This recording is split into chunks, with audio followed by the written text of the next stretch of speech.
करके हम कैसे जिएं, हमारा सोच कैसी हो, चिंतन कैसा हो, हम क्या सोच रहे हैं। कई बार तो हम कुछ-कुछ सोचते रहते हैं और उस सोचने से क्या होता है कि हम नेगेटिव फ़ील करते हैं, लो फ़ील कर लेते हैं। तो अगर हम अच्छा-अच्छा सोचते हैं तो तब हम पॉज़िटिव फ़ील करते हैं और बड़ा अच्छी हमको फ़ील होता है कि आज तो मेरी एनर्जी बहुत ज़्यादा है। तो सिर्फ़ सोच से जो है हमारी एनर्जी जो है वो नीचे हो जाती है, सोच से ही एनर्जी ऊपर हो जाती है। तो ये सोच क्या है हमारी। दूसरा, हमारा चिंतन कैसा है, चरित्र कैसा है, हमारा कैरेक्टर कैसा है। अब एक व्यक्ति जो है सड़क पे जा रहा है, जाते-जाते एक महिला मुझे याद है अच्छी सी, छोटी-छोटी कहानियों को लेते चलेंगे जो समाज में से निकलती हैं, ठीक है? हम बड़ी-बड़ी कहानियाँ नहीं लेंगे, सामान्य कहानियाँ। मुझे अच्छे से याद है, एक महिला काफ़ी बीमार थे और इतना बीमार थे कि वो जैसे जिसको हम पागलपन, डिप्रेशन कहते हैं, उसमें, ठीक है? ऐसी अवस्था में थी और डॉक्टर के पास एडमिट थे। उनको पकड़ के हॉस्पिटल ले जा रहे थे हम लोग, मुझे अच्छे से याद है, तो पैदल-पैदल जा रहे थे हम लोग सड़क पर। अब वो देखो इस बात को ध्यान रखना है कि उसकी स्थिति कैसी है, मानसिक रूप से भी पूरी कमज़ोर है और शरीर से भी कमज़ोर है, ठीक है? दोनों तरीके से बीमार आदमी तो शरीर से भी कमज़ोर होगा।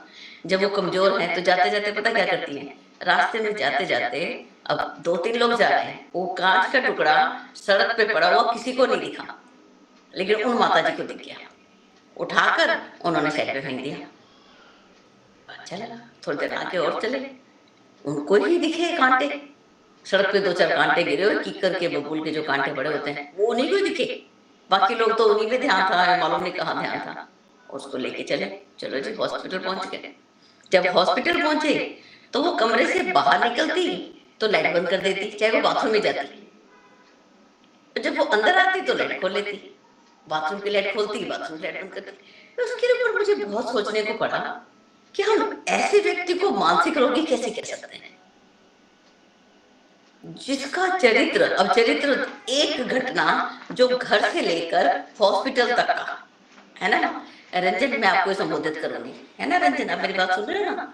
तो वो महिला का चरित्र हमें कितनी देर में पता चल गया कि घर से निकली तो उसके अंदर एक भावना है कि रास्ते में काँटे किसी को ना चुभ जाए, ये काँच किसी को लग ना जाए, और लाइट का भी सदुपयोग कर रही हैं, खोल रही हैं, बंद भी कर रही हैं। तो चरित्र जो है उसका पता लगाने के लिए हमें महीनों और साल नहीं लगते। अब कोई व्यक्ति रिक्शे पे जा रहा है और रिक्शे वाले के साथ कैसा व्यवहार करता है? रिक्शे वाला भी एक मनुष्य है, उसके साथ कैसा व्यवहार होना चाहिए? मनुष्य जैसा। एक व्यक्ति, हमारे घर काम करने वाली मेहतरानी आती हैं, अन्य व्यक्ति आते हैं, प्लम्बर आता है, इलेक्ट्रीशियन आता है, हम उनके साथ कैसा व्यवहार करते हैं? और यही डॉक्टर आता है तो हम कैसा व्यवहार करते हैं? यानी कि हम भेदभाव कर रहे हैं ना। डॉक्टर भी तो काम करने आया और एक कर्मचारी जो घर की सफाई करने आई या कूड़ा लेने आई, वो भी काम करने आया। अब हम डॉक्टर को तो उच्च मानते हैं और उस कर्मचारी को, बेचारे को, जो सफाई कर्मचारी है, उसको हम कहते हैं ए बाहर खड़ा रहा, उसके लिए कप भी अलग कर देते हैं, उसके बर्तन भी अलग कर देते हैं, उसको पास भी नहीं आने देते, डॉक्टर के पीछे पीछे घूमते हैं। तो ये जो भेद है ये हमारे चरित्र को बताता है, हम कितना भेद कर रहे हैं, हमारा चरित्र कैसा है, कैरेक्टर क्या है, हमारा व्यवहार कैसा है हमारा। एक व्यक्ति सारा दिन मंदिर में बैठ के पूजा कर रहा है, खूब पूजा कर रहा है, लेकिन बाहर आने के बाद उसके अंदर अहंकार आता है कि अरे मैं पूजा करके आया हूं, तुम तो सोए पड़े हो। तो ये उसका चरित्र बताता है कि भाई क्रोध क्यों कर रहे हो, आप तो पूजा करके आए, आपने ईश्वर के गुणों को धारण करना चाहिए था और आप तो ईश्वर के गुणों को धारण नहीं कर रहे।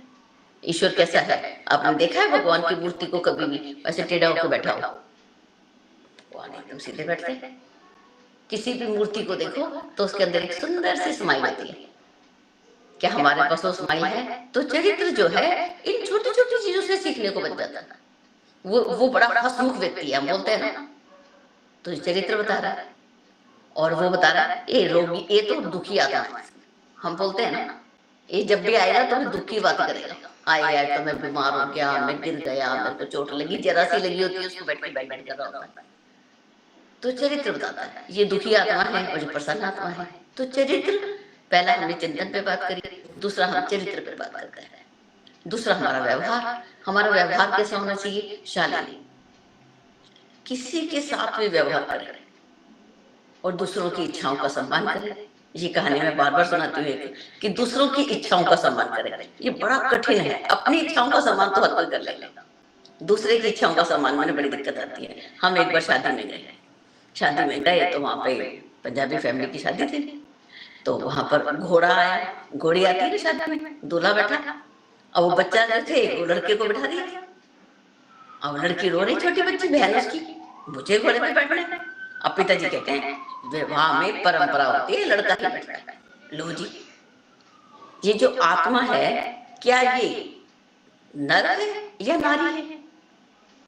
आत्मा तो का तो कोई लिंग नहीं होता ना बच्चे, होता है किसी का लिंग? जब इसका कोई लिंग नहीं है फिर हम भेदभाव कैसे कर रहे हैं?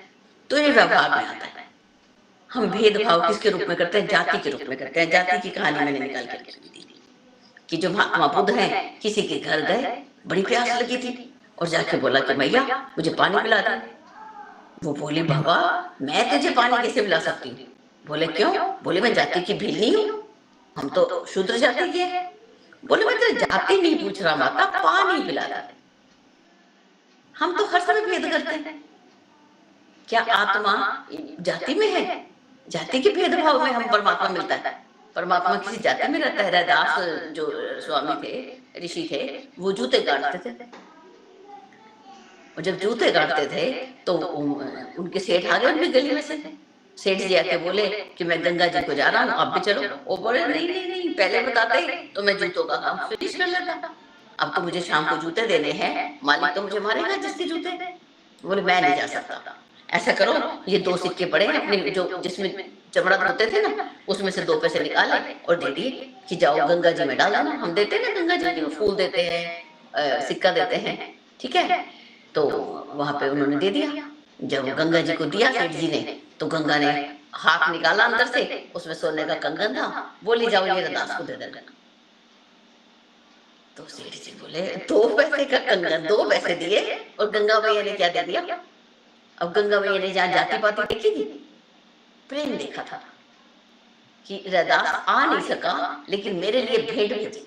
अब जैसे हमारे कोई मित्र होते हैं, अब उनके घर शादी होती है तो हम जा नहीं सकते, तो हम कोई फूल भेज देते हैं, पौधा भेज देते हैं, कोई पुस्तक भेज देते हैं, अपने मित्र के बर्थडे पे करते हैं ना ऐसा कुछ। तो ये जो चीजें हैं ये हमारा व्यवहार बताती हैं। अब जो सेठ जी का व्यवहार बताऊं यहाँ पर, तो सेठ जी का व्यवहार कैसा था? सेठ जी ने देखा इतना सुंदर कंगन, तो अपने पास रख लिया, रैदास को दिया ही नहीं। अब रैदास को क्या फर्क पड़ा, उनको तो मालूम ही नहीं है कि मैंने ये कंगन दिया था। अब जब अपने पास रख लिया तो एक दिन राजा का जन्मदिन था, तो बोले राजा को क्या दें? तो एक कंगन ही दे देते हैं, ये वाला कंगन बहुत सुंदर है। जब कंगन दिया तो रानी जो थी, कंगन तो रानी पहनेगी ना, तो जो उसने देखा एक कंगन, एक कंगन कौन पहनता है, मुझे दूसरा भी चाहिए। अब रानी की जिद, हट तो आप जानते हो, राजा को तो झुकना ही पड़ेगा, रानी है वो तो राजा बोले अब क्या करें? तो उन्होंने सेठ जी को पकड़ा, आ जाओ सेठ जी, जो एक कंगन दिया दूसरा था तुम्हारे पास ही होगा। बोले मेरे पास कहाँ से आया? बोले वो तो फंस गए। अब गंगा के पास जाके बोले गंगा भैया कंगन दे, गंगा भैया देती नहीं, और जब नहीं देती तो आ गए वापस रैदास जी के पास।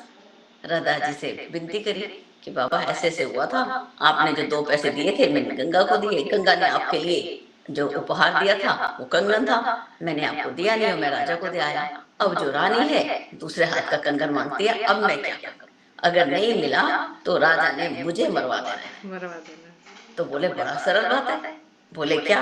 उन्होंने जिसमें चमड़ा धोते थे ना, जो बर्तन था उनका जिसमें चमड़ा धोया करते थे, जिसमें 2 पैसे पड़े थे, उसी में हाथ डाला और उसमें से गंगा मैया से बोला भैया मुझे कंगन दे दे।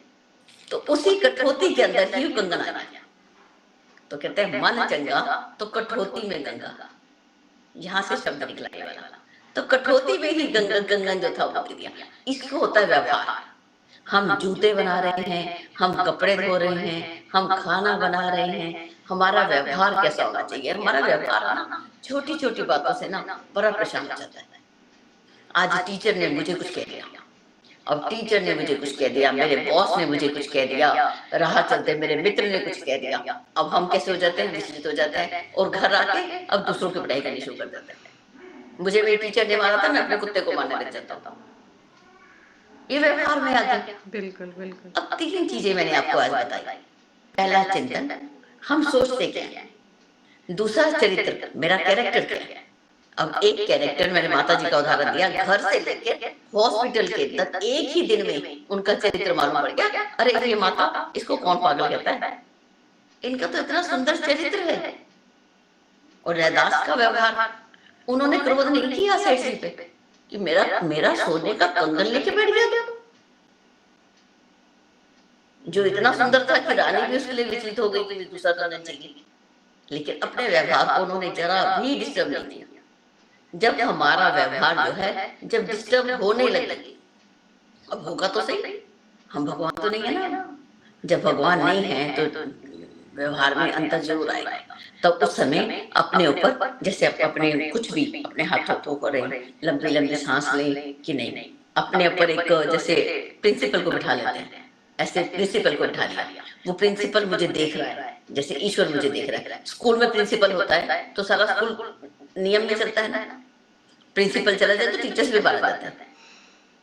तो अपने ऊपर एक प्रिंसिपल बिठा दिया, वो प्रिंसिपल मुझे देख रहा है। इस बात में हम जब आ जाए कि नहीं नहीं, मुझे अपने व्यवहार को खराब नहीं करना। एक रंजीत सिंह की कहानी भी मुझे यहाँ पे याद आती है, राजा रंजीत सिंह की। एक बार क्या हुआ, राजा रंजीत सिंह अपने आसन पे बैठे हुए थे, पंजाब के राजा। अब जब बैठे हुए थे, अचानक बाहर से एक बड़ा सा पत्थर आया और उसके रंजीत सिंह के आंख पे जाके लगा। जब आंख पे जब पत्थर लगता है ना बेटा, तो आंख चली जाती है, होता है ना आंख के आसपास, आंख पर ही आके लगा और आंख को चोट लगी बड़ी जोर से। किसने मारा पत्थर, पकड़ के लाओ। नेचुरल है, अब आंख में मारा तो बचेगा तो नहीं, बच्चा राजा है, वो राजा रंजीत सिंह है, तो बच्चे को पकड़ के लाए। तो बोला हाँ भाई, तूने मुझे पत्थर क्यों मारा। बोला राजा जी, मैंने आंख को पत्थर नहीं मारा। बोला फिर। बोला मैंने तो पेड़ के ऊपर आम लगे हुए थे बाहर गार्डन में, मैंने उस पेड़ पे पत्थर मारा था ताकि वो मुझे एक आम दे दे, मुझे भूख लगी थी, मैं खा लूं। अब राजा रंजीत सिंह ने जो उसको सजा देनी थी ना, उनकी जो विवेक बुद्धि थी, विजडम था, वो जाग गया। वो कहने लगे जब एक पेड़ पर हम पत्थर मारते हैं तो वो हमें फल देता है, और इस बालक ने राजा के मुंह पे पत्थर मारा है, तो मुझे भी इसको फल देना है। जाओ इसको इतने आम ला दो कि वो पेड़ पे खाए। व्यवहार, राजा यहाँ सजा भी दे सकता था और राजा यहाँ पर उसको फलों से माला माल भी कर दिया कि अरे मेरे बच्चे को भूख लगी है, इसको पहले मैं खाना खिलाता हूँ। यदि एक पेड़ पत्थर मारने से फल दे सकता है, मैं तो राजा हूँ। तो हम अपने आप को जाने, मैं कौन। मैं तो अपने आप को मानना है, मैं तो राजा हूँ, राजा। जब आप अपने आप को राजा, एक आपको वो कहानी सुनी होगी चंद्रगुप्त मौर्य और चाणक्य की। अब चाणक्य के पास तो इतने सारे लोग थे, उसने चंद्रगुप्त को क्यों चुन लिया। अब देखो क्या हुआ कि चंद्रगुप्त क्या कर रहे थे, वो राजा बन के बैठे हुए थे, और उनके पास जैसे हम नाटक करते थे ना, रामलीला करते हैं, खेल खेल में नाटक करते हैं, ऐसे वो नाटक कर रहे थे। नाटक करते करते वो राजा बने हुए थे चंद्रगुप्त, और उनके पास सैनिक खड़े थे और राजा की भाषा बोल रहे थे, इसको सजा दी जाए, इसको फ्री कर दी, मुक्त कर दिया जाए, ऐसी सी बात कर रहे थे।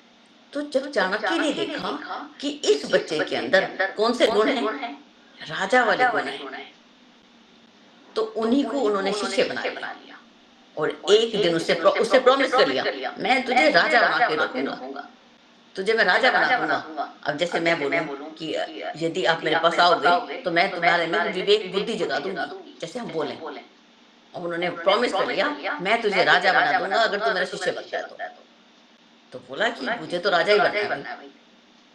तो जब हम अपने आप को ऐसा फील करें, मैं कौन। अब जब मैं फील करूं मैं तो नौकर हूं, तो मेरा व्यवहार कैसा होगा, नौकरों जैसा।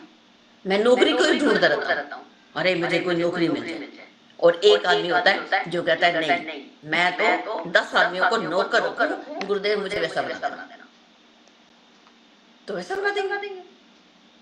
जैसी सोच वैसा रास्ता। तो वो मैं हूं कौन, मैं राजा हूं। मैं एक समझदार बच्चा हूं, मैं नालायक नहीं हूं, मैं मेहनत करता हूं, मैं आलसी नहीं हूं, मैं लगातार पढ़ता हूं, मैं परमादी नहीं हूँ कि जो मुख्य मुख्य काम है उनको छोड़ दूं। नहीं, मैं नहीं हूँ, मैं तो बहुत जागृत आत्मा हूँ। मुझे पता है कि मैंने अपने परिवार के अपना भी ध्यान रखना है, एक अच्छा आदमी बनना है, अच्छा नागरिक बनना है भारत का। और दूसरा कि मुझे अच्छे-अच्छे काम करने हैं, अपने परिवार को भी खड़ा करना है। मेरे माता-पिता आज कितना पैसा इकट्ठा करके मेरी फीस जमा करा रहे हैं। कितने सारे खर्चों को रोककर मेरे को पढ़ाते हैं। तो मेरी भी ड्यूटी बनती है कि जब मैं बड़ा होऊँगा तो माँ मैं तेरे को भी ऐसे करूँगा। चलिए इस पर एक कहानी सुनाती हूँ। अब मैं हूँ कौन? इसके ऊपर जब हम बचपन से ही विचार करेंगे तो देखिए ईश्वर चंद्र विद्यासागर की कहानी भी मुझे याद आती है। जो छोटी-छोटी कहानियाँ हैं, आज उन्हीं को ले रहे हैं। पुस्तक तो खोली थी लेकिन ये ऐसे ही पड़ी रहेगी। इसमें से बहुत मुझे सुंदर लग रहा है दीदी, बहुत हाँ, अच्छा लग रहा है। हाँ, तो कहानियाँ मुझे और भी ज़्यादा अच्छी लगती हैं। तो क्या हुआ कि ईश्वर चंद्र विद्यासागर जब छोटे थे तो उनके पास पैसे नहीं होते घर में, क्योंकि एक पिताजी कमा रहे होते हैं तो उनके पिताजी की तो बात चर्चा नहीं मालूम पड़ी, लेकिन माताजी हमें मालूम है कि माताजी थी, घर में पैसे नहीं थे, इतने भी पैसे नहीं थे कि आटा भी आ जाए। इधर से 8वीं कक्षा में पढ़ते थे। जब 8वीं कक्षा में पढ़ते तो जो मित्र की फीस जमा नहीं हुई थी, अपनी फीस की तो चिंता छोड़ो, मित्र की फीस जमा नहीं हुई थी। तो जब मित्र की फीस जमा नहीं हुई तो उन्होंने अपनी माँ से बोला कि माँ मेरे मित्र की फीस जमा नहीं हुई। ओ माँ बोली घर में तो आटा नहीं है और तेरे को मित्र मित्र की फीस जमा करानी है, ये कहाँ से लाऊं? बोले ना माँ, अगर नहीं जमा हुई तो वो फेल हो जाएगा, बिना परीक्षा के भी फेल हो जाएगा, बड़ा इंटेलिजेंट बच्चा है। तो माँ बोली अच्छा ऐसे कर, मेरे जो गले में मंगलसूत्र है बेटा इसी को ले जा। तो बोला माँ, बोले मंगलसूत्र तो होता ही इसी मंगल के लिए तो होता है, मंगलसूत्र मंगल के लिए ही होता है, क्या फर्क पड़ता है, जा तू उसको बेच दे, इसको गिरवी रख दे। बोले अच्छा गिरवी रख दिया, गिरवी मतलब किसी के पास रख दिया कि अगर वापस नहीं लौटाया तो तुम मत देना, पैसे मैंने नहीं दिए तो कुछ पैसे दे दो हमको। तो ऐसे गिरवी रख दिया, ले लिए पैसे, आ गए, बच्चे की फीस जमा हो गई, दोनों बच्चे पास हो गए। अब जब पास हो गए तो अब आ गए अपनी कहीं से पैसे पैसे इकट्ठे किए और जाके माँ का मंगलसूत्र छुड़वा के गिरवी से ले आए और आके माँ को बोला माँ ये रहा आपका मंगलसूत्र। अरे वाह, तो मंगलसूत्र ले आए। बोले ये तो होता ही, मैंने पहले भी बोला था कि ये मंगल कार्यों के लिए होता है, जाओ इसको बेच के तुम दोनों बच्चे आगे की पढ़ाई को पूरा करो, जाओ ले जाओ, अब इस मुझे चाहिए इसको। तो बोले अच्छा, आगे की पढ़ाई पूरी हुई। अब मालूम है कि ईश्वर चंद्र विद्यासागर संस्कृत के लेक्चरर बने, प्रोफेसर बने। ठीक है। अब जब उसी समय जब बचपन में थे ना, तभी उन्होंने माता से बोला माँ जब मैं बड़ा होऊंगा ना तो मैं तेरे लिए कंगन, तेरा मंगलसूत्र, कान के झुमके, मैं तेरे को सारे गहने लेके दूंगा, क्योंकि तूने आज मुझे एक गहना दिया और मुझे तुझे अनेक गहने दूंगा। तो माँ बोली ना बेटा, मुझे ये गहने नहीं चाहिए, मुझे तो कुछ और चाहिए। बोले कुछ और चाहिए? बोले क्या चाहिए माँ फिर? आज ही बता दो, जब बड़ा होऊँगा तो मैं जब तक मैं प्लानिंग कर लूँगा, पैसे इकट्ठे कर लूँगा। बोली हाँ, आज ही बता देती हूँ कि तेरे गाँव में हॉस्पिटल नहीं है और तेरे गाँव में स्कूल भी नहीं है। जो हमारा गाँव है, अब तुम्हें फीस के लिए कितनी दिक्कत हुई, दूर जाना पड़ता है, कितनी ज़्यादा असुविधा है और जो महिलाएँ बीमार हो जाती हैं, माताएँ बीमार हो जाती हैं, हॉस्पिटल नहीं है बेटा, योगा सेंटर नहीं है, तुम ऐसे काम कर दो। तो बोला माँ पक्की बात, मैं जब बड़ा होऊँगा मैं ऐसे ही करूँगा। अब आपको मालूम है जब वो संस्कृत के लेक्चरर बने तो उनको कितने पैसे मिलते थे? 500 रुपए। आज के समय की बात नहीं है, बहुत पहले की बात है। 1947 के आसपास का समय रहा होगा। उस समय 500 रुपए पता है कितने होते थे? खूब सारे होते थे। जब इतने सारे पैसे थे तो उन्होंने क्या किया कि 50 रुपए तो वो खर्च करते अपने घर में, जो 50 रुपए बाकी लोग, मेरे पिताजी भी जब शुरू-शुरू में नौकरी लगे थे, उनकी 63 रुपए आमदनी होती थी, 63। तो यानी कि पहले की बात हो गई ना, तो 63 रुपए में एक व्यक्ति अपने घर का गुजारा कर सकता था। तो ईश्वर चंद्र विद्यासागर ने 50 रुपए अपना रख लिया कि 50 रुपए में हम अपने महीने का गुजारा करेंगे, लेकिन 450 बचा लिया। हम आज क्या करें, अगर मैं मुझे कोई कहेगा ना ऐसे तो मैं कहूँगी 450 तो मैं खर्च कर लूँ, 50 बचा ले। लेकिन उन्होंने उल्टा किया, 50 उन्होंने खर्च किए, 450 बचाए। और इतने सारे पैसे जब घर में इकट्ठे किए, फिर लोगों से भी सहयोग लिया। जो व्यक्ति अकेले ही काम करता है और दूसरों से हेल्प लेके काम करता है, इन दोनों में से कौन अच्छा है? जो दूसरों से हेल्प लेता है।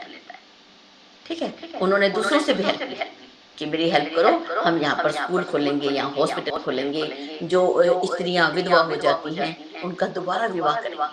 पुनर्विवाह, नारी जागरण के ऊपर, नारी शिक्षा के ऊपर, घर की औरत अगर पढ़ी नहीं होगी तो परिवार कैसे बड़ा होगा? उसको लिखना पढ़ना ही नहीं आता तो वो बच्चों को कैसे पढ़ाएगी? मेरे मम्मी को हिंदी आती थी और आज मेरी हिंदी मालूम आपको बहुत अच्छी है। मेरे पिताजी को उर्दू आती थी लेकिन मुझे उर्दू का अलफ भी नहीं पता। जब नारी पढ़ती है ना वो पढ़ाती है, जब पुरुष पढ़ता है ना वो केवल अपने तक ज्ञान को रख लेता है। अब नारी और पुरुष में अंतर आ जाएगा। आप लोग सोचेंगे भाई मैं तो पुरुष हूँ। एक बार इस पे कहानी सुनाती हूँ, पहले हम अपने आप को पुरुष से हटाएं। एक बार क्या हुआ कि मीराबाई जो है वो गई किसी संत के दर्शन को। मीराबाई तो खुद संत थी, संत के दर्शन को चली गई। संत के दर्शन को गई तो वहां पे बाबा जी ने पर्दा लगा दिया। हम स्त्रियों का मुंह नहीं देखते होते। मीराबाई ने जोर से बाहर से आवाज दी कि यहाँ पुरुष है कौन? पुरुष तो केवल एक है जो वासुदेव है। हम सब उसकी नारी हैं। शरीर से पुरुष है, शरीर से नारी है, लेकिन आत्मा का कोई लिंग नहीं होता। अलिंगो अहम, मैं तो अलिंग हूँ। यह पुरुष तो है कौन पहले बता दीजिए। वो ही एक बीज देता है, बाकी तो सब उसको धारण करते हैं। सब बाकी सब तो मिट्टी है, मिट्टी में ही बीज डाला जाता है, बाकी सब उसकी प्रकृति है। इसीलिए हम अपने आप को पुरुष या नारी ना माने। मैं ही पुरुष हूँ, मैं ही स्त्री नारी हूँ, दोनों ही मैं। ठीक है, तो यहाँ से भी हम ऊपर उठे। तो यहाँ पे हम बोल रहे थे नारियों का उन्होंने जब एक नारी पढ़ती है यानी कि जो व्यक्ति जागृत आत्मा है वो पढ़ेगा तो ज्ञान को बांट के जाएगा, और जो ज्ञान को अपने साथ ले जाता है तो उसके लिए पता क्या बोला जाता है? उसको बोलते हैं, भगवान कृष्ण बोलते हैं गीता के अंदर, बोलते हैं जो प्रसाद को बिना बांटे खा लेता है वो चोर है। अब हमने भोग लगाया, हम बनाते हैं ना पूर्णमासी को पंजीरी बनाते हैं, हलवा बनाती है माँ, मंगलवार का प्रसाद आता है, भोग लगाते हैं तो सबको थोड़ा थोड़ा बांट के आते हैं, सबको बांट के आते हैं। तो उस समय क्या होता है कि जब बांटते हैं तो इसका मतलब बांट के खाना। जब ज्ञान धारण किया उसको बांटना नहीं था, उसको अपने तक रखना था। जो ज्ञान का प्रसाद बांटता है ना सबसे बड़ा प्रसाद वही है। अब वो तो खाया 2 मिनट में खत्म हो गया, सबने खाया बहुत अच्छा था, बहुत अच्छा था। बात कर एक क्या बनाया था आज, तो आटा ही कच्चा था पंजीरी में, बोलते हैं ना तो वो प्रसाद को हम बोलेंगे तो कैसी पंजीरी बनाई है, इसमें तो घी नहीं डाला, इसमें चीनी नहीं है, वो प्रसाद नहीं है। प्रसाद है ज्ञान का, ज्ञान को बांटना। तो ये सारी बातें जो हैं हम इसके अंदर देखी, और भी कुछ कहानियां मैंने नोट की हैं इसके अंदर। चलिए, अगर आपको कोई प्रश्न है बीच में तो आप बोलिए, तो फिर मुझे ज्यादा आसान हो जाएगा मेरे लिए। बहुत बहुत आभार, बहुत सुंदर लग रहा है दीदी। और किन्हीं को कुछ पूछना है, कुछ समझ में आ रहा है, नहीं आ रहा है, कुछ भी पूछना हो तो पूछ सकते हैं दीदी से। हाँ दीदी बोलिए। एक और सुनाते, जब तक आप पूछना है तो बीच में बोलना, ठीक है? अभी एक और सुनाते हो। एक व्यक्ति जो था वो गया किसके पास? कुम्हार के पास। कुम्हार से बोलो कि भाई मुझे भी जीवन में कुछ करना है। तो बोला है क्या करना है? बोले मुझे दीपक ही बना दे। अब मिट्टी गई जैसे कुम्हार के पास, बोले दीपक ही बना दे। बोले दीपक बना दो, कैसे बनाऊं? तो तुझे पहले पानी में सनना पड़ेगा। मिट्टी को पहले सान देते हैं, गीला करते हैं, फिर उसको चाक पे चढ़ाते हैं। जब चाक पे चढ़ जाती है फिर उसको गर्म करते हैं, तब जाके दीपक बनता है। क्या तुम मिट्टी, क्या तू तैयार है इस सब काम के लिए? एक व्यक्ति बोला, रंगरेज के पास गया, बोला मेरा जो चोला है इसको बसंती कर दे। तो कहता बसंती करने के लिए पहले तेरे चोले को धोना पड़ेगा। ये जो चोला है ना, शरीर रूपी चोला, ये शरीर की बात हो रही है यहाँ पे, इस चोले की बात। बोले पहले तुझे धोना पड़ेगा, तो धुलने के लिए तैयार है? बोला हाँ। तो फिर बोला कि फिर तुझे गरम गरम पानी में रंग डाला जाता है, उसमें तुझे डालना पड़ेगा, तपने को तैयार है? बोला हाँ। तो बोला फिर तो मैं तुझे रंग, मेरा रंग दे बसंती चोला। ठीक है, आप एकदम बोलिए, मैं 1 मिनट के अंदर वापस आती हूँ। हाँ दीदी म्यूट हो गई हैं, ठीक है दीदी। बहुत सुंदर। अभी दीदी के यहाँ वहाँ पे सुबह हो रही है और वो अपने कामों से समय निकाल के, कीमती समय निकाल के हम लोगों के लिए, हमारे रिक्वेस्ट पे, हम लोगों के रिक्वेस्ट पे आई हैं। आप लोगों को कैसा लग रहा है? अच्छा लग रहा है? कुछ समझ में आ रहा है? हाँ बेटा बोल। मेरे को तो बहुत अच्छा लगा है ना? तो और बच्चों को बुलाना। हाँ, मेरे मामा भी ऐसे ही बैठ के मेरे को सुनाते थे कहानी वहानी। हाँ, बहुत सुंदर। और भी हमारे साथ पद्मा दीदी भी हैं, पुणे से हैं शायद, है ना? प्रणाम दीदी, सभी का स्वागत है। बहुत सुंदर लग रहा है, वाह। गीतिका गुप्ता के यहाँ से छोटा बच्चा भी सुन रहा है। सभी का बहुत स्वागत है। दीदी दीदी प्रणाम। प्रणाम। बहुत अच्छे अच्छे बालक आ गए हैं, बहुत अच्छा लग रहा है इसमें। बाल हमारे बाल साथ बहुत बच्चे जुड़े हुए हैं दीदी, हाँ है ना? सबको एजुकेशन के इससे हम लोग जोड़ते हैं, तो इसमें इंग्लिश भी सिखाते हैं कम्युनिकेशन के लिए, संस्कृत भी सिखाते हैं, है ना?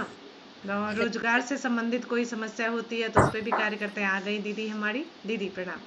जी। कोई भी प्रश्न आप लेके आएंगे ना तो उसमें अब जैसे रोजगार की बात है, चलिए रोजगार की बात दीदी बोल रही थी ना, तो उसमें बहुत सरल तरीका है।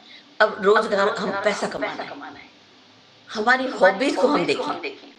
अब जैसे मेरी हॉबी है पौधों की, ठीक है, मुझे पौधे बड़े अच्छे लगते हैं और पौधों में मेरी इतना अच्छा है कि मैं एक गुलाब की डंडी को ऐसे ही तोड़ के जमीन में गाड़ दूं ना तब भी लग जाती है। अभी माता जी आई थी ना, तो मैंने पत्तों को मैं आपको दिखाऊंगी, वीडियो फोटो में है मेरे पास, भेज दूंगी आपको लिंक में। मैंने पत्तों को पानी में रखा हुआ था और पत्ते से ही जड़ें निकल गई और उनको लगा दिया। अब वो पौधे जो है, जो इंडोर प्लांट्स होते हैं, उनकी कीमत पता है कितनी होती है? 1000-2000 रुपए भी होती है। पैसा कमाना कोई मुश्किल काम नहीं है, अपनी हॉबी को ही पैसा कमाने में लगा। मुझे सिलाई अच्छी लगती है तो सिलाई के माध्यम से कमा लो, मुझे ड्राइंग अच्छी लगती है ड्राइंग के माध्यम से कमा लो। अपनी हॉबी को सबसे पहले निकालना चाहिए। मैं पैसे कमा लेती हूँ पौधों से भी, पता है आपको? खूब सारे पौधे लगाती हूँ, इतने सारे पौधे लगाती हूँ कि मेरे घर की अभी वो अभी आई थी बिटिया, अगर होती ना तो कहती हाँ मेरी मम्मी बहुत घर भर रखा है पौधों से।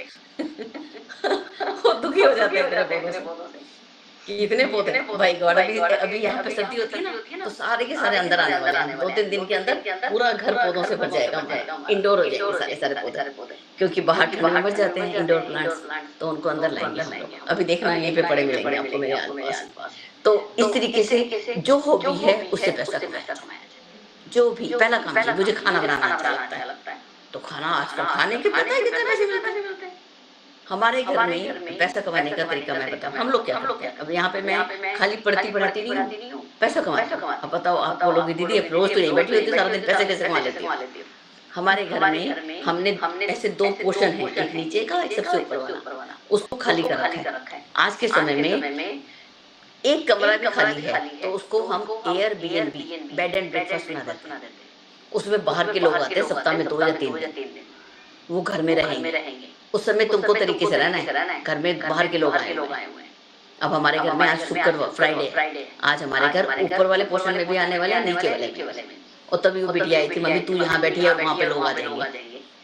तो मैंने उसको बोला बस 10 मिनट में 15 मिनट में आ, मैं अपने कर लूंगी, तू जा, तू अपने काम पे जा, तुझे चिंता नहीं करनी। तो पैसा कमाना है ना बेटा। अब जब हम अपने देश में रहते हैं तो पड़ोस वाले भी सब्जी दे जाएंगे। अपने गांव में रहते हैं तो पास वाली बहन जी भी साग बनाएगी तो दे जाएगी। या अमेरिका में कोई नहीं देता। यहाँ तो कमाना ही पड़ेगा बच्चे। परदेश इसलिए कहते हैं ना, परदेश जा रहे हैं। अरे बेटा ध्यान से रहना, ये परदेश है। हमें बड़ी सब मेहनत करते हैं तब घर में रोटी आती है। हम सब, मेरी प्लांट्स की रुचि है तो नीचे ऊपर वाले कमरे में भी आपको, अगर मेरे साथ अभी चलेंगे, वीडियो खत्म हो जाएगा, मैं आपको दिखाऊंगी कैसे हर जगह पौधे लगे हुए हैं जो बड़ी सुंदरता को, घर की सुंदरता को और बढ़ा रहे हैं। और लोग आते हैं, भाई कितने सुंदर प्लांट्स है ना, तो मुझे कितना अच्छा लगता है। तो अपनी जो रुचि है, और नीचे वाले भी अब लोग आएंगे रहेंगे, ऐसा जाएंगे 3 दिन के अंदर इतने पैसे मिल जाएंगे कि लाइट और पानी का बिल तो अपने आप होगा। जी शशिकला दीदी कुछ बोलना चाहती हैं। जी दीदी बोलिए, जी प्रणाम। दीदी प्रणाम। अभी कह रहे हैं कि थोड़ा आप दिखाइए, हम लोग भी देखें आपका। अच्छा, बाद में दिखाऊंगी क्लास के बाद। मैं तो आपको वीडियो बना के भेजूंगी, मेरे पास तो बहुत बहुत लाइट हो रही है देखने के लिए। बहुत यहाँ पे सारे। हमारे साथ एक भैया और जुड़े हुए हैं, ब्रजमोहन पांडे भैया। वो भी हजारों पेड़ लगाए हैं अपने बिहार में, समस्तीपुर में। हाँ, उनके पास कोई भी ऐसा पौधा नहीं है, पेड़ नहीं है जो नहीं है। पूरा मतलब अपने ही जमीन पर उन्होंने लगाया है। बहुत अच्छा चीज है ये। जी दीदी। बहुत सुंदर है। जी। मेरे पास यहाँ पे ज़मीन नहीं है तो मैं गमलों में, पौधों में इसमें लगाती हूँ। ज़मीन पे घास लगी हुई है, बड़े-बड़े पेड़ लगे हुए हैं। लेकिन अब अमेरिका में तो ये ज़मीन के ऊपर नहीं लगाए, लेकिन हाँ, मुझे प्लांट्स का शौक बहुत है। और एक पत्ते से भी मैं पौधा मात्री बोलती हैं, मात्री आई थी ना, तो पत्ते सजे हुए थे इधर-उधर गिलासों में पड़े हुए थे। बोली, "अरे! तुम तो पत्तों से भी पौधा बना लेती हो।" क्या बात है, मैं पत्तों से भी पौधा बना लेती हूँ। अभी एक बाहर लगा हुआ था, एक डंडी सी एक पेड़ लगा हुआ है जिसको गुड़हल बोलते हैं। गुड़हल के पेड़ की एक लकड़ी को तोड़ो, उसकी डंडी को तोड़ो, उसको 45 डिग्री एंगल पे काटो, उसको पानी में खड़ा कर दो, उसकी जड़ें निकल आती हैं। 15 दिन ठहरे रखो, 15 दिन 20 दिन में इतनी सारी जड़ें निकल आती हैं, जाके उसको गमले में बो दो। अब बताना कितना मुश्किल है? कुछ भी मुश्किल नहीं है, तो खेलो, प्रकृति से खेलो तो प्रकृति तुम्हारे साथ खेलती है। बुक से खेलोगे तो बुक्स तुम्हारे साथ खेलेंगी। पढ़ने पढ़ाना, अच्छा अपने 2 बच्चों को पढ़ाते हैं, अपने 2 बच्चों को पढ़ाते हैं तो 4 बच्चे और भी ले सकते हैं, उनसे फीस ले लीजिए। पढ़ाने का काम भी हो जाएगा, चल जाएगा। बच्चों की कॉपी पेंसिल तो फ्री हो जाएगी एटलीस्ट। हम सहयोग तो इस रूप में हम लोग कमाएं। और बताइए दीदी, और जाति-पाति से, जन्म से कोई भी ब्राह्मण नहीं बनता, जन्म से कोई भी वैश्य नहीं होता, अपनी जैसी रुचि है वैसे ही हमें काम करना चाहिए। बहुत सारी कहानियाँ हैं। जब बच्चे खाना नहीं खाते तो उनको कहानियाँ सुनाएं, रामायण की कहानी, नित्य प्रति बचपन, नित्य। जब मैं अपना उदाहरण लेती हूँ कि मेरी बेटी 6 महीने की, मैंने कहानी सुनाना शुरू किया। शेर और चूहा की कहानी सुनाई थी, पहली कहानी मेरी गई। तो वो शेर चूहा करता सॉरी, तो वो छोटी सी 6-7 महीने का बच्चा करता था सॉरी। जब वो बोलता थैंक यू, तूने मेरी जान बचाई, वो कहती थी थैंक यू। तो ये सॉरी और थैंक यू तो बीज रूप में है उसके पास आज भी मैं देखती हूँ। तो ये कहानियाँ जो हैं हमारा निर्माण करती है। एक और कहानी थी मुझे अच्छे से याद आया कि एक बार एक ऐसी कहानी है जो आप लोग सोच के हंसोगे कि वो कहानी क्या थी। एक पक्षी जो थे आसमान से आते थे और छोटे भाई को उठा के ले जाते हैं, ठीक है। और वो बड़ी बहन जो है वो भाई को बचाती घूम रही होती है और भाई को बचा के ले आती है। साथ में मैं वो कहानी सुनाया करती थी बच्चों को। आप मानोगे जब तक वो भाई अमेरिका में आके सेटल नहीं हुआ, वो बड़ी भाई को नहीं छोड़ा। वो कहानियाँ इतना प्रभाव डाल देती है। एक कहानी और प्रज्ञा पुराण में आती है। वो कहते हैं कि इतना छोटी सी बहन जो थी अपने नन्हे से भाई को पीठ पे लाद के पहाड़ पे चढ़ रही थी। तो बाबा आए, वहाँ से कोई संत जा रहे होंगे, वो बोले बेटा कितना भारी बोझ है तेरे ऊपर। वो बोले बोझ नहीं है, भाई है मेरा। भाई बोझ नहीं होता, भाई होता है। तो ये प्रेम कहानियों से डाल सकते हैं। मैं कहाँ से लाऊंगा? जब भरत और राम की जब हम चर्चा करते हैं तो बताना, आप सब बताना, भरत श्रेष्ठ है, राम श्रेष्ठ है? तो पता चलेगा राम श्रेष्ठ, भरत श्रेष्ठ।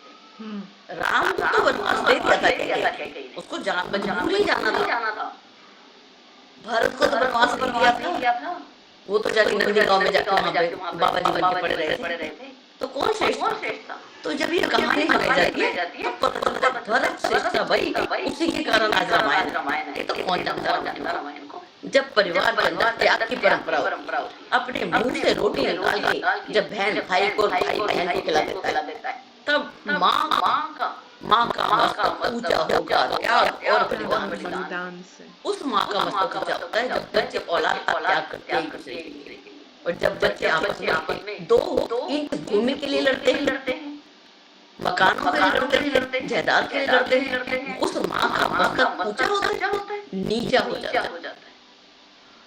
बच्चे आपस में झगड़े, पेंसिल के लिए, रोटी के लिए, वस्तुओं के लिए। अरे भाई तू ले ले भाई, तेरे को कोई फर्क नहीं पड़ता। तेरे को देने से मैं बड़ी बनती हूँ, तेरे को देने से मैं छोटी नहीं बनती, मैं खाली नहीं होती। वो कहते हैं देने से चिड़ी जो ले गई नदी न घटे हो नीर, दान दिए धन ना घटे, कह गए संत कबीर। देने से कोई छोटा नहीं हुआ। एक चलो मेरे पास तो खाने का 7 दिन बैठे रही, अपने आप से आती रहती है। एक बार मैं अपनी सुनाती हूँ, पहले भी सुनाई। हमारे घर मैंने एक समय ऐसा आया मेरे जीवन में जब पैसे नहीं थे बेटा, इतने भी पैसे नहीं होते थे कि घर में दूध भी आ जाए। फिर मैंने भगवान को दूध भोग लगाने लगी, भगवान में तो दूध भोग लगाती हूँ। मेरे घर में दूध थे, ठीक है, हम अच्छी थे, नौकरी छूट गई, नौकरी छूट गई तो दूध देने लगे। सिर्फ घी जो परिवार वाला घर की गाँव से आ जाती थी, घर में खाली जाती ऐसी स्थिति आ गई। उस समय मन इतना छोटा हो गया कि मैंने मेरे पौधों का शौक शुरू से ही है, तो मैंने छोटे छोटे पौधों में ऐसे कोई डिब्बा भी पकड़ लेती ना, तो ऐसे लगा छोटे गमलों में से। तो गेंदे का फूल आ रहा था उस समय, मैं बड़ी उपासना वाली थी, कर्म कांड करके बहुत अच्छे लगते थे। आज पूर्णिमा आने वाली है तो फूल बड़ा हो रहा था। पूर्णिमा का देवरानी फूल तोड़ के चली।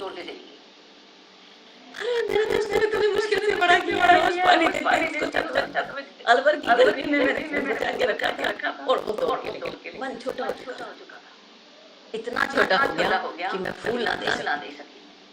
जब वो तोड़ के लेके मैं चिल्लाई, मेरा फूल किसने तोड़ा? तो उसने उठाया बिस्तर पर फेंक दिया। ना तो उसने भगवान को चढ़ाया ना मैंने, वेस्ट हो गया।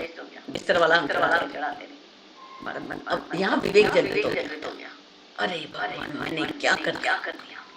आज मन इतना छोटा हुआ, मैं फूल ना दे सकी। उसी दिन गुरुदेव प्रकट होकर हमारे घर में आते, हमारे दूसरे गुरु है हरिद्वार वाले गुरु, उसी दिन आते। और मैं अपनी सहेली को बता मेरे प्रोसन संतोष क्या जैसा देखिए, उसको नहीं कह रहे दौरानी को, अपने आप को डांट रही, अरे ये क्या कर दिया। गुरुजी आए, मैं उनके पास बैठ के रोने लगी। मैं क्या आज मुझसे इतना बड़ा अपराध हुआ, मन इतना छोटा हुआ, मैं फूल भी ना दे सकी। पता क्या बोले, इस लाइन को लिख लेना। बोले बेटा मन बड़ा कर जेब अपने आप बड़ी हो जाए। बस दीदी वो दिन था और आज का दिन है। आज ये बात मेरे तीनों बच्चों ने जीवन में उतारी है। तीनों बच्चों ने किसी से अभी किसी समय फोन करके बोल दूं बेटा वहां पर इन्वेस्ट कर देना, दूसरा क्वेश्चन नहीं आएगा क्यों, कभी भी नहीं आएगा। क्यों भेज दूं? नहीं, बस ये बात पूरे परिवार ने उतार ली कि मन बड़ा कर जेब बड़ी हो जाएगी। कभी बच्चे ये दुकान चलाती है, खाना खाएगी तो अपने लिए टोस्ट बनाएगी ना, ब्रेड टोस्ट बनाती है सुबह उठ के, तो अपने जो दुकान पे काम कर रहा है ना तो ब्रेड लगा क्या फर्क पड़ता है, तवा तो गरम ही है। और यहाँ तो ब्रेड अगर 2 दिन बाद उसमें उंगली आ जाएगी, क्या बचेगी, फेंकनी भी पड़ जाती है कई बार तो। मन बड़ा कर जेब बड़ी हो जाएगी। यदि किसी को भी आर्थिक संकट आता है, मैंने वहां से निकली हूं, उस जगह से ऊंचाई से नीचे आए। जब नीचे आते हैं ना तब गरीब नहीं होते, अभाव होता है। एक तो मन से गरीब होता है, तो उस किसी को पता नहीं चलता देते हम, सिर्फ कड़ी और चावल से रोटी खा लेते, कड़ी बना के रोटी खा लेते। कड़ी बड़ी सिर्फ गरीबी का सबसे बड़ा साधन कड़ी होती है, क्योंकि थोड़ा सा बेसन लगता है, थोड़ी सी दही लगती है और कड़ी बन जाती है। तिलावर के पूरा परिवार खा लेता था, खा लेता। तो कड़ी से बच्चे पाले, मैं हमेशा मैंने कड़ी से बच्चे पाले। वो ठीक है, अच्छे खूब पढ़ते हैं, अच्छे बच्चे। तो किसी को पता नहीं चलते ना कि मैं गरीब और भिखारी, इन दोनों में अंतर है। अभाव और भिखारी, याचना किसी से मांगा नहीं। मायके में भी पता नहीं चलता, माँ के घर नहीं पता होता था मैं अभाव में, पता होता था नौकरी छूटी करवाती कैसे बच्चे इंग्लिश मीडियम के बच्चे कैसे कर दिए, अपनी विवेक से करते थे, लेकिन हम मांगा नहीं करते थे। तो उस रूप में वहां से भी जब मन बड़ा किया गुरुदेव बिल्कुल साक्षात प्रकट होकर मुझे मूल मंत्र गुरु वाक्य, गुरु के जो राम राम राम एक ओंकार सतनाम, ये मंत्र नहीं होते। जो गुरु के मुंह से जो वाक्य निकला ना, मन बड़ा कर जेब बड़ी, ये मंत्र है।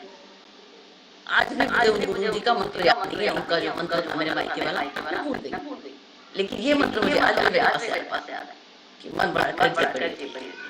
तो चलिए दीदी बहुत सारा मेरे को तो आप सादे बैठा आगे बता। और हम लोग सारे दिन सुनते रहेंगे। कोई नहीं जाएगा आपको छोड़ के। बेटा बोलो, उसको बहुत अच्छा लग रहा है, बोलो कुछ बोल अच्छा दो। लग रहा है ना? इतनी अच्छी क्वालिटी दे रही है कि मन ही नहीं कर रहा कि आप छोड़ें। क्वालिटी मैं बहुत अच्छी है। शनिवार को देखा करो दीदी मेरा प्रोग्राम, शनिवार को मैं फ्री रहती हूँ, शुक्रवार को बिजी रहता है, लोग आते हैं ना मेरे घर पे, शनिवार दीदी एक प्रश्न है। मैंने सेम जैसे आपने वो बोला ना हाइड्रो वाला वो पानी में मैंने ठीक ऐसे ही बेले का फूल जैस्मिन का फूल लगाया और इवन पतले स्टेम को भी मैंने और मैंने फोटो भी खींची हुई है अभी जस्ट मैंने और अभी परसों नरसों मैंने उसको मट्टी में प्लांट कर दिया और अभी हरा ही भरा है रूट्स आ जाते हैं उसको 15 दिन में बहुत पेशेंटली मैंने हर दिन पानी चेंज किया लेकिन अभी उसमें क्या दूं उसमें मट्टी तो है अच्छी मट्टी है लाल मट्टी यहाँ की है और थोड़ा सा कोकोपीट जो मैं नारियल का अब और क्या दूं उसमें वर्मी कंपोस्ट डालूं क्या जब आप चाय चाय बनाते हो आप लोग, हाँ हाँ अभी बना के रखी है चाय पत्ती उसकी जो पत्ती होती है ना चाय पत्ती, हाँ हाँ हाँ उसको ना धो लिया करो। अच्छा ठीक ठीक ठीक और अगर घर में जैसे फल सब्जियां आई, जैसे प्याज भी धोया है ना, मैं बनाती हूँ छिलके को पानी में डाल दो अच्छा और किसी पौधे में ले आओ, ओ छिलके हैं पानी में डाल दो, सुबह डाले शाम को खाया, छिलके उठा के फेंक दिए और पानी में पौधे को। बहुत बढ़िया क्योंकि जब भी देखिए यहाँ मैं बैठल में हूँ तो मट्टी तो मिली नहीं है एक मकान मालूम का मट्टी यहाँ एक बोरिंग पड़ा है थोड़ा थोड़ा लेके आ जाती हूँ फिर बीच में जितने भी मैं पील्स है 7 पील अच्छे पील जैसे बनाना का हुआ बनाना का पील बहुत अच्छा होता है तो उसको करके लेयरिंग करके और मैं रख दिया मैंने मतलब मुझे इतना अच्छा लग रहा है कि दोस्त मत बनाओ लेकिन एक पेड़ जरूर लगाओ ये मेरा अपना मानना है दीदी मेरा इतना मन अच्छा लगता है हमको एक पतली सी स्टेम के बेला लोग बोलते लगा ही नहीं सकते तुम जैस्मिन और मैंने जितने लगाए थे सब में रूट आ गया अभी आपने बोला ना मेरा बस मेरा उसका रूट नहीं आया राहुल का रूट नहीं आया पता नहीं कुछ मेरे प्रॉब्लम हुआ है क्या हुआ तो हाँ ठीक लगा दीदी के लिए बहुत बहुत धन्यवाद इसको मैं अनियन वाला ध्यान रखूंगी उसके पील को क्योंकि पहले मट्टी नहीं मिलती है भोजन चाहिए ना, पौधों को भी तो भोजन चाहिए ना। हमारे यहाँ तो जैसे वो एग भी लेके आती है दुकान पे बना के ले जाती है, तो अंडे का जो छिलका कभी नहीं फेंकती, उसको उठा के पूरा किया, जो फूल वाले पौधे हैं ना उनको अंडे के छिलके के अच्छा फूल वालों को तो अंडे का छिलका फूल बड़ा बड़ा। लेकिन दीदी जो आपने जो बताया ना चाय पत्ती वाला वो तो बचपन से करते हुए आए हैं बचपन से करते हुए आए हैं और पता नहीं कितना खूबसूरत होता है हमारी ना दुकान है तो दुकान के अंदर जो अंडे एक्सपायर हो जाते हैं, अब जब एक्सपायर हो जाते हैं तो वो मेरी बेटी बोलती है मम्मा अब क्या करूं, मेरे को मैं ले लेती हूँ। अब इस अंडे को खोला थोड़ा सा, उसके अंदर एक लहसुन छील के डाल दिया और उसको पकड़ के उल्टा मिट्टी में दबा दिया। थोड़े दिन में ना पूरा अंडा और लहसुन खा जाता है और खाली खोल रह जाता है, खोल को ऐसे पीस किया हाथ से। ये मैंने किया हुआ खुद का प्रैक्टिकल बताती हूँ, कभी बड़ी भी बात नहीं बताती, जो मैंने किया है वो बताती हूँ हमेशा, मेरी आदत नहीं बहुत बढ़िया मैं करती हूँ एक्सपायर अंडे खा लेती हूँ। अमेरिका में डेट लिखी होती है अंडों के ऊपर, दूध के ऊपर अभी तो डेट लिखी होती है ना कि वो उसके बाद नहीं इस्तेमाल बेच सकते हो। अब हम क्या करें, इतने सारे अंडे आ रहे हैं, मैं क्या करूँ, इतने सारे पौधे हैं सबके अंदर खोल के उनको भर देती हूँ, चलो भाई जाओ खा लो, आज एग पार्टी हो जाए तो मेरे पौधे खा जाते हैं। तो चलिए तो दीदी कोई प्रेजेंटिंग कर रहे हैं वो बंद कर लें। पवन पांडे भैया आप अपना प्रेजेंटिंग बंद कर लें। बहुत सुंदर। हाँ शशिकला दीदी आप कुछ पूछना चाहती हैं, पूछ लें। प्रणाम दीदी। जी दीदी जो है वो जो अंडे फूल में अंडे मांसाहारी होता है ना, कैसे इसको उसमें डालते हैं? वो दुकान में मैंगो की दस्तक है, इससे अच्छा तो कोई खाए लेना कोई मसाला दीदी, इससे भी हम ऊपर उठ जाए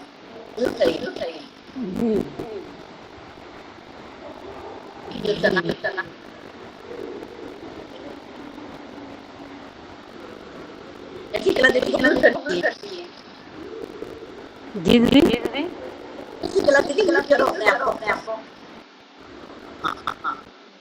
हाँ अब ठीक है, बहुत शोर लग जाता है। तो ये मांसाहारी और ये सारी बातें ना, अब पौधों को क्या मांसाहारी और क्या मतलब है, वो दुकान पे मतलब कोई भी चीज का सदुपयोग करना है, ठीक है। अभी वो कचरे में नहीं पड़ेंगे, अगर वो मिट्टी में दबा दोगे पर तो यहाँ आपके पास तो एरिया में जो सड़कों पे चलते कुत्ते बिल्ली मिल जाते हैं, गाय मिल जाती हैं, घर पे काम करने वाले लोग आ जाते हैं। मेरे पास तो ऐसा कुछ सड़कों पे गाय भी नहीं मिलती हमको, कभी कुत्ता नहीं मिलेगा आपको, कभी सड़कों पे बिल्ली नहीं मिलेगी, कोई जानवर घूमते हुए नहीं मिलेंगे। मिलेंगे तो घरों में पालन के रूप में लोग बिल्ली पालते हैं, कुत्ता पालते हैं। हम तो पालते हैं, मेरे पास तो इतना समय नहीं होता, मैं इनका भी ध्यान रखूं, पौधे ही पाल लेती हूं बस खाली। तो चीज को जगह पे पहुंचाना हमारी ड्यूटी है। एक पेपर भी जो हम उठाते हैं तो 3 तरह का डस्टबिन हम रखते हैं, मैं रखती हूँ, खुद रख। एक सूखा कचरा, एक जो भोजन पका हुआ भोजन होता है ना, खाद के रूप में नहीं जाता। ठीक है, अभी मेरे साथ चलेंगे ना, आपको ले जाऊंगा। आज तो मैं टाइम में कल चलेंगे। तो वहां पे मैंने एक डिब्बा बनाया हुआ है। उस डिब्बे के अंदर जो मेरी सब्जियों के छिलके होते हैं ना, वो सारे में एक जगह पे रख के आते, ऊपर से मिट्टी डाल देती हूँ। मैं आपको ऐसे पाइप दिखाऊंगी, वो जो पाइप होते हैं, जो खंबे के पाइप बचे हुए सड़कों पे उठा लाती हूँ, उठा के रख लिया, उसके अंदर छिलके डाले, ऊपर मिट्टी डाली, छिलके डाले, मिट्टी डाली, तो ऐसे करते करते लेयर हो जाता है। वो खाद बनी होती है, अगले साल को मैं उसको खोलूंगी भी नहीं, खोलूंगी, तैयार करके रख दिया। अब अभी तो यहाँ पे स्नो होने वाली है, ठंड हो जाती है ना, तो अब बाहर में पौधा नहीं रहेगा। अगले साल जैसे 6 महीने के बाद वो खाद होता है, वर्मी पोस्ट बनी होगी, वो बनी होगी, एकदम रेडी टू यूज। किसी भी चीज का दुरुपयोग नहीं होना चाहिए, सही चीज सही जगह पे है। मैं वहाँ बैठा कह सकती ना सबको, नहीं ऐसा कभी नहीं। और अगर हमारे घर में गलती करता है तो उस बंदे उसका ख्याल नहीं होती, उसके पीछे पड़ी होती, मेरा ड्रेस से खराब किया, ये चीज वहां तक थी, यहाँ को डाल दिया, अरे इसको बुद्धि नहीं है, जिसने किया होता ना इसको बुद्धि, इसको पर लिखा हुआ दिखता तुझे। तो जो भी काम करे बेटा बुद्धि से करे, आई समझ, विवेक बुद्धि का इस्तेमाल करे। जब बुद्धि के बिना काम होगा कोई काम है, गधा भी काम करता है, हार्ड होता है, और एक विद्यार्थी हार्ड होता है, तो बड़ा बैग जाता है। अब दोनों में अंतर है ना, तो ये बात बिल्कुल दीदी, बहुत सुंदर। और किन्हीं को कोई प्रश्न पूछना है तो पूछ ले, दीदी का समय हो रहा है, क्योंकि बहुत कीमती समय है, दीदी को अभी जाना है गेस्ट, तो पूछना चाहते हैं तो पूछ ले, 2-4 मिनट और दीदी का समय लेंगे। जी दीदी, बहुत अच्छा है, ये हम सबको चाहिए कि किसी भी चीज में देरी नहीं करना चाहिए, उसको यूज करना चाहिए, क्या यूज करना है उसको यूज करना चाहिए, ये बहुत अच्छी बात है, ये मैं भी करती हूँ।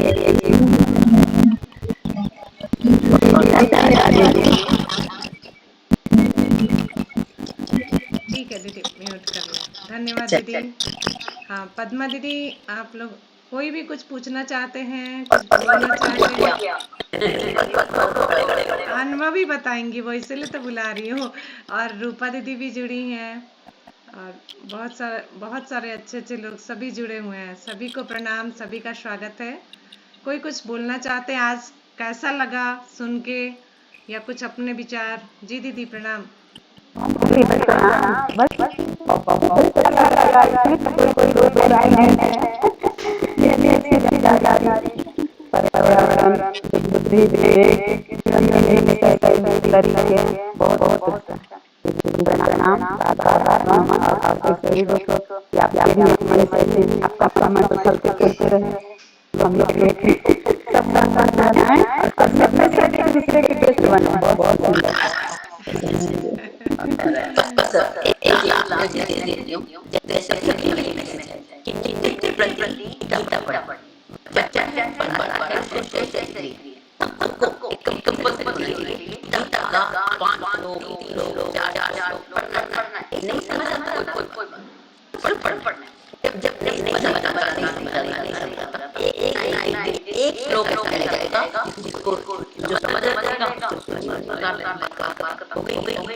ठीक है, चलिए आज बहुत सुंदर, हाँ। बहुत बहुत धन्यवाद सभी लोग और भी बच्चे लोग जुड़े ना यहाँ पे बहुत ही सुंदर बाल भगवान की कहानियाँ बहुत सारे मिलकर करके सबका पार्ट है और इतनी सुंदर सुंदर कहानियाँ सुनाएंगे बच्चे लोग जो बच्चे यहाँ पर आप लोग अपने ग्रुप को सबको इन्वाइट करना और सभी लोग यहाँ पे आए के बहुत अच्छी चीजें बताई जाएंगी, है ना। बहुत बहुत धन्यवाद आप सबको प्रणाम।